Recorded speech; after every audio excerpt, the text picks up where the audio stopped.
हम यूपीएससी 2024 के लिए सी सेट के सीरीज़ डाल रहे हैं, जिसमें हम डेली 5 मिनट के लिए एक टॉपिक डालते हैं और उस पर कुछ एक दो क्वेश्चन करते हैं। तो ऐसे ही हमने परसेंटेज वाली लास्ट टॉपिक में हमने 2-3 क्वेश्चन किए थे। अब ये लास्ट 2-3 ईयर के PYQ हैं जो यूपीएससी में पूछे गए हैं। अब हम इनको सॉल्व करेंगे और इससे और हमारी बेटर अंडरस्टैंडिंग हो जाएगी कि यूपीएससी किस तरीके से क्वेश्चन पूछता है। इजी क्वेश्चन होते हैं, ठीक है। एक अगर हमारी प्रैक्टिस अच्छे से 1-2 मिनट से ज़्यादा किसी क्वेश्चन को सॉल्व करने में नहीं लगेगा। क्वेश्चन नंबर फर्स्ट है यहाँ पर, when 70% of a number x is added to another number y। तो एज्यूम कर लेते हैं लेट कोई x है हमारे पास नंबर, उसको हम 100 एज्यूम कर लेते हैं।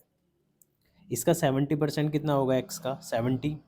तो अगर हम 70% of a number x is added to another number y, अगर कोई अनदर नंबर y है उसमें इस नंबर का 70% ऐड कर देते हैं, तो नंबर हमारे पास कितना हो जाता है? The some becomes 165% of the value of y।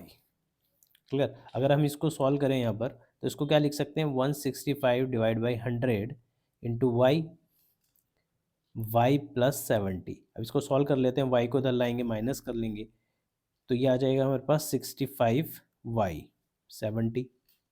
Clear? या इसको हम कैसे लिख सकते हैं? हम यहाँ पे लिख सकते हैं y is equal to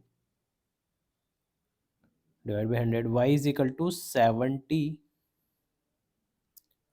divide by 65 into 100। Clear? आगे क्या कह रहे हैं? When 60% of a number x is added to another number z। अब 60%, इसका 60% ले लो, किस में ऐड करना है? z में। तो become the sum become 165 same, तो 165 अपॉन 100 इंटू जेड लिख सकते हैं। ऐसे यहाँ से अगर हम z की वैल्यू फाइंड करते हैं तो कितना हो जाएगा? ये हमारे पास हो जाएगा 60, इसको लाके माइनस कर लेंगे, यानी 65 अपॉन 100 इंटू जेड। तो z की वैल्यू कितनी आ जाएगी हमारे पास? 60 डिवाइड बाई 65 इंटू 100। अब हमने x को यहाँ पर कितना लिया था? अगर हम चेक करें, 100 लिया था हमने यहाँ पर। y कितना आया? अच्छा, ये वैल्यू जो होगी वो 100 से ज़्यादा होगी क्योंकि 70 डिवाइड बाई 65 आ रहा है। ऐसे ही यहाँ पर ये जो वैल्यू होगी वो 100 से छोटी होगी क्योंकि 60 डिवाइड बाई 65 आ रहा है। तो इसमें सबसे बड़ी वैल्यू कौन सी हुई हमारे पास? y। उससे छोटी वैल्यू कौन सी हुई? x। एंड सबसे छोटी वैल्यू कौन सी होगी? z। तो हमारे पास ऑप्शन क्या हो जाएगा इसका? 1। इजी क्वेश्चन है। ऐसे नेक्स्ट क्वेश्चन देखते हैं।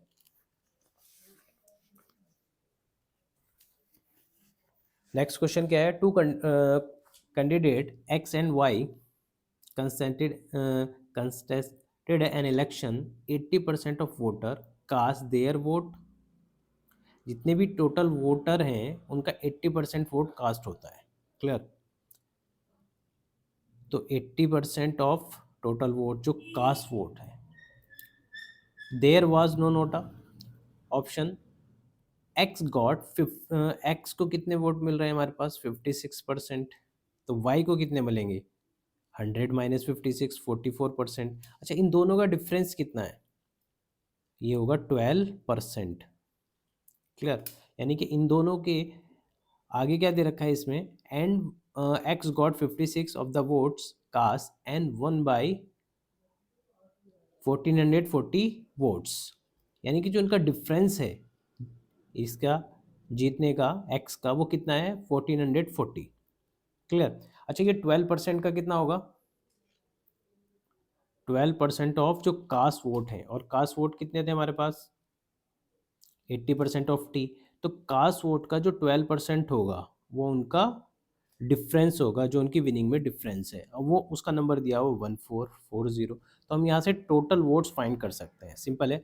इसको क्या लिख लेंगे? 12 into 80 divide by 100 into 100, percentage sign हटाने के लिए, इंटू 50, इसको सॉल्व कर लेते हैं। 12 से इसको कैंसिल करेंगे, 12 आ जाएगा। क्लियर, जीरो से ये वाला जीरो कैंसिल कर सकते हैं। अच्छा, अभी इसको 4 से कैंसिल कर लो, 4 2 ज़ा 8, 4 3 ज़ा 12, इसको 2 से कैंसिल करेंगे, कितना आएगा 50। तो यहाँ पर हमारी वैल्यू कितनी आ गई, 50 इंटू 3 इंटू 100, 1500। तो हमारा ऑप्शन क्या हो जाएगा यहाँ पर, 1500।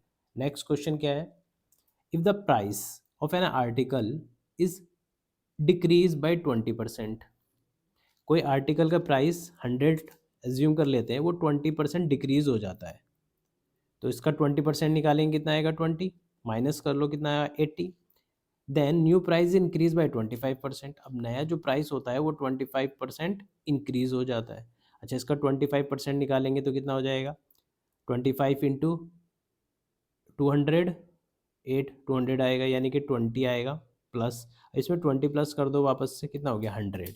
अब हमारे पास इनिशियल वैल्यू कितनी थी 100, फाइनल वैल्यू भी कितनी हो गई 100, तो इसमें चेंज कितना हुआ 0%, option 1। Clear. Next question, P score 40 marks more than Q, यानी पी और क्यू में जो डिफरेंस है वो कितना है 40 है। If Q score 10% less marks than P, अब इनकी परसेंटेज में डिफरेंस कितना है 10%, यानी 10% जो डिफरेंस है दोनों में वो कितना है 10% ऑफ पी। अब वो किसके इक्वल होना चाहिए, इन दोनों के डिफरेंस के 40। क्लियर, यानी हमें दोनों का डिफरेंस दे रखा है सीधा सीधा 40, और उनकी परसेंटेज में जो डिफरेंस है वो कितना है 10% है, तो 10% ऑफ पी वो किसके इक्वल होगा, इनके डिफरेंस के। तो इनका डिफरेंस कितना है जो परसेंटेज का, वो 10% है, और हमें सीधा दे रखा है कि ये 40 है। तो अगर हम इसका 10% निकाल लेते हैं, 10/100 into P is equal to 40, तो कितना आ जाएगा, ये पी आ जाएगा 400। हमसे पूछा है कि how much did Q score, तो क्यू कितना होगा, 40 का डिफरेंस है दोनों में, तो ये 400 आया, तो ये कितना होगा 360, तो आंसर कितना हो जाएगा 360। क्लियर। नेक्स्ट, ये 21 में पूछा गया, अच्छा क्वेश्चन है। In a class 60% of student are from India, तो मान लेते हैं 100 लोग हैं, उसमें से 60 कितने हैं, 60% लोग जो हैं वो इंडियन हैं, and 50% of the student are girls, तो इसमें से जो 50% हैं वो गर्ल्स हैं, and 30% of the Indian student were girls, और इसमें से टोटल में से जो 30% हैं वो इंडियन गर्ल्स हैं। तो जो फॉरेनर गर्ल्स होंगी वो कितनी हो जाएंगी 30, और ये टोटल 50 है तो 20 हो जाएंगी जो फॉरेनर गर्ल्स होंगी। Clear. Then what percentage of the foreigner student, अच्छा टोटल स्टूडेंट कितने हैं 60 इंडियन है, 40 फॉरेनर हैं। अब इस 40 फॉरेनर में से 20 जो है वो गर्ल्स हैं, तो बॉयज़ कितने हो जाएंगे, तो वो हो जाएंगे 20 फॉरेनर बॉयज़। क्लियर, इजी है। नेक्स्ट क्वेश्चन, ये भी 21 में पूछा गया है।